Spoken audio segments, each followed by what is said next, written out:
Въпреки че е поредица за деца, Играта на играчките имаше няколко потвърдени смъртни случая, а някои от тях бяха доста брутални. Затова днес ще разгледаме най-жестоките смъртни случаи в цялата поредица Играта на играчките, както и няколко героя, които изчезнаха и много вероятно също не са оцелели до Играта на играчките 5. Комбат Карл.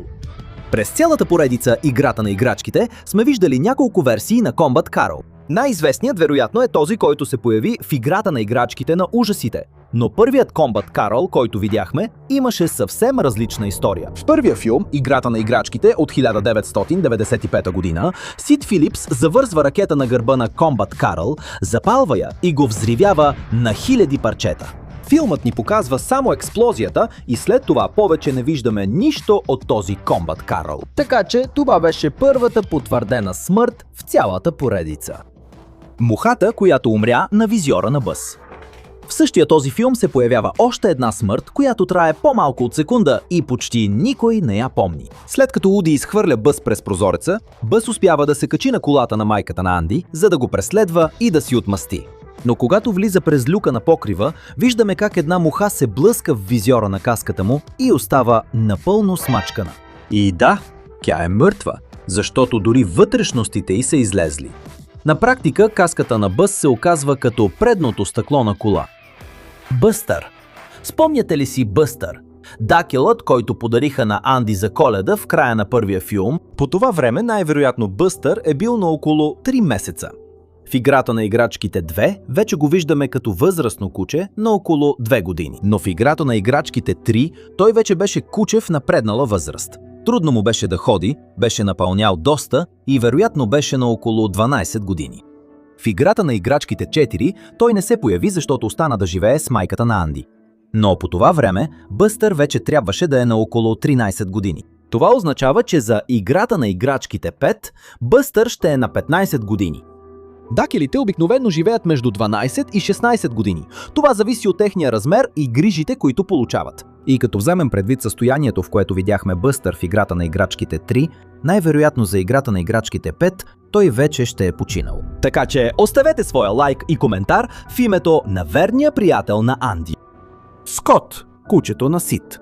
И ако Бъстър вероятно вече е умрял, този, който със сигурност не е доживял до Играта на играчките 5, е Скот, кучето на Сид Филипс.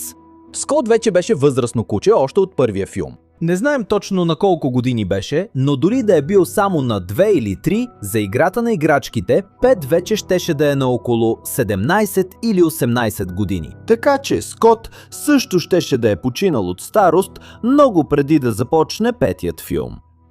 Играчките, които Сид Филипс унищожи.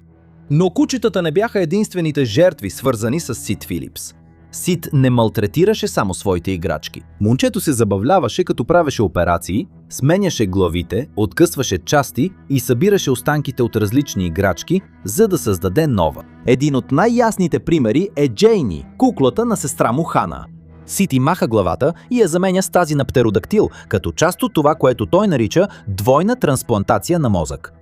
Но Джейни и птеродактилът не умряха. По-късно мутантските играчки отново поставят главите си на правилните тела и двамата участват в плана за спасяване на Уди и Бъс. Същото се случва с Бейбифейс, Дъки, Лекс, Ролър Боб и останалите мутантски играчки. Въпреки че им липсват части и са сглобени от парчета на други играчки, всички те са все още живи. Всъщност, именно те помагат да се поправят най-новите жертви на Сид. Тези, които наистина изглежда са загинали, са играчките, които са били напълно разглобени в стаята му. С лампата на Сид можем да видим няколко глави на кукли, отделени от телата им. Те никога не се движат или не помагат на другите и също така не се появяват отново, когато всички играчки се надигат срещу Сид. Така че, докато мутантските играчки успяха да оцелеят с нови части, тези кукли от лампата вероятно са били други жертви на операциите на Сид, които вече не са могли да бъдат поправени. Сид Филипс.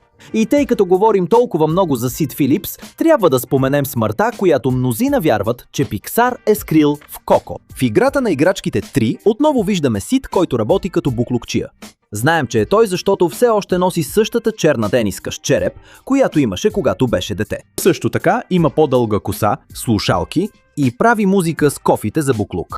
Години по-късно в Коко се появява музикант в земята на мъртвите, който носи тениска със същия череп като този на Сид.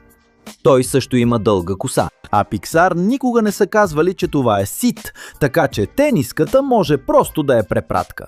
Но заради дрехите, косата и връзката на двамата герои с музиката, се появи теорията, че Сид Филипс е починал в някакъв момент след Играта на играчките 3 и се е появил като скелет в Коко.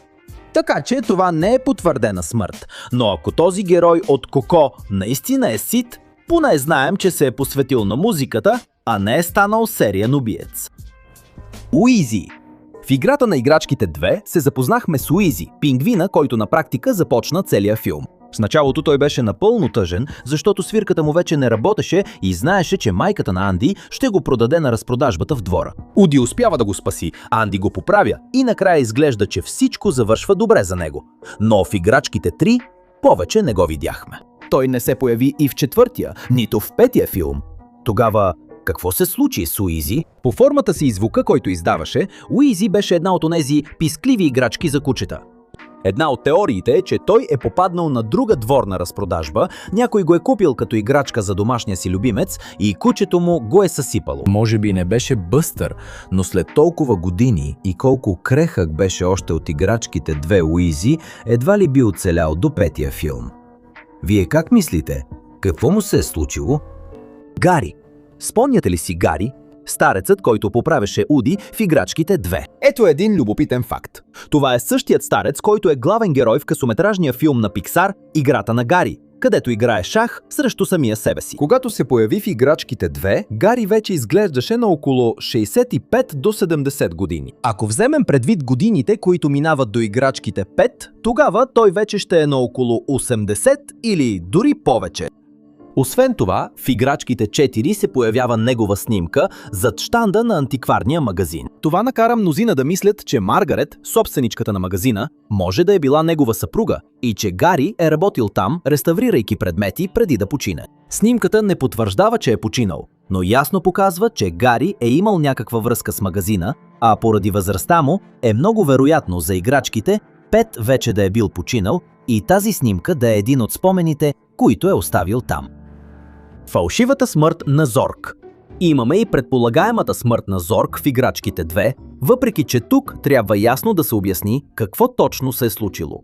По време на битката в асансьора Рекс случайно удря Зорг и го кара да падне от огромна височина. В продължение на няколко минути филмът иска да ни накара да мислим, че е умрял, но после разбираме, че той е жив и се връща с шегата «Аз съм твоят баща». Изглежда е трябвало да има версия, в която Зорг наистина умира, но това щяло да бъде твърде мрачно за публиката. Затова са променили версията. Сменяме бащата на Анди.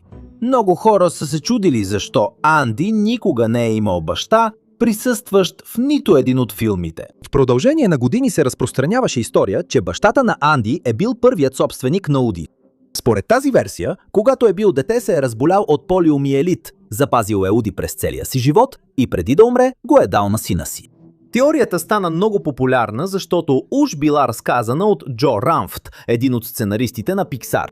Въпреки това, Андрю Стантън, който също е написал първия филм, каза, че тази история е пълна лъжа.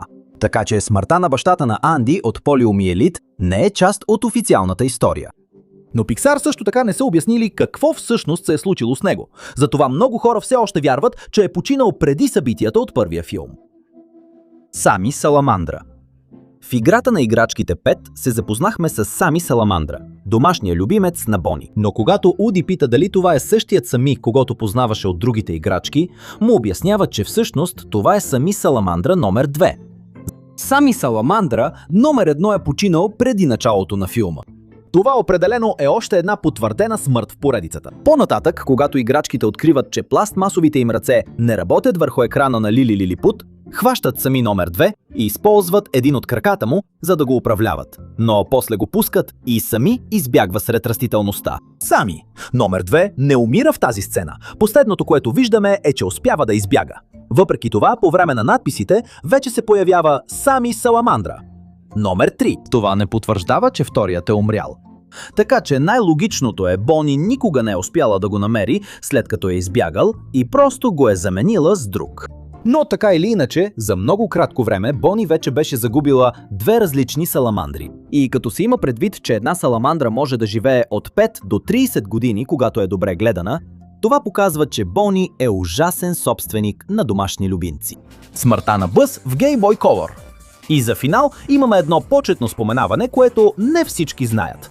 Във видеоиграта Играта на играчките 2 за Game Boy Color, когато играчът изгуби всички животи, се появява анимация на Бъз, проснат на пода, заедно с две батерии. Самата игра обяснява, че на Бъз му е свършила енергията. Тялото му е напълно рухнало и той вече не може да се движи. Така че на практика ни показва как би изглеждала смъртта му, ако някой ден батериите му се изтощят завинаги. Очевидно, това не е официална смърт в рамките на филмите, но е един от малкото случаи, в които франчайзът ни е показал директно как може да умре Бъз Лайтиър. А сега ми кажете, коя от всички тези смърти не бяхте забелязали? И кой друг герой според вас също не е оцелял до Играта на играчките 5?